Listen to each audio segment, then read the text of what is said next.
उमेदवारी अर्ज आज दाखल करायला जात आहे, काय सांगा? काय नाही, आज नगर दक्षिण लोकसभा मतदारसंघ उर्फ अहिल्यानगर या लोकसभेच्या निवडणुकीला अर्ज भरायला जात आहे। यामागं भावना आणि सद्भावना एकच आहे की या मतदारसंघातील गेले कित्येक वर्षापासूनचे अनेक प्रलंबित प्रश्न आहे।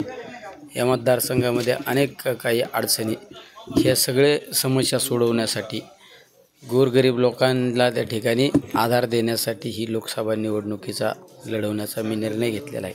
आणि मी अर्ज भरण्यात जात असताना मला एक विश्वास आणि खात्री का विजय हा निश्चित आपलाच आहे। काल मुख्यमंत्री आले होते नगरमध्ये, त्यांनी सांगितले की विरोधकांची आज हनुमान जयंती आहे, विरोधकांचे महाविकास आघाडीचं दहन करा, असं काल त्यांनी संदेश देऊन दिले। नाही, प्रत्येकाला व्यक्तिगत ज्याचं त्याचं राजकीय भाष्य असतं, त्यामुळं त्या भाष्यावर आपण भाष्य करणं हे मला तरी योग्य वाटत नाही। परंतु एकीकडं मोठं शक्तीप्रदर्शन होऊन फॉर्म भरला गेला विरोध होऊन, आपण साध्याप्रमाणे फॉर्म भरतात का? उन्हाचा इतका महाभयंकर तडाखा आहे आणि आपण उगं फॉर्म भरायचे, कार्यकर्त्यांना गोळा करायचं आहे आणि त्यांना कामधंदे सोडून त्रास देणं हे मला तरी योग्य वाटत नाही। शेवट जनतेचे आशीर्वाद आपल्याबरोबर आहे हे मला एक खात्री आणि विश्वास आहे।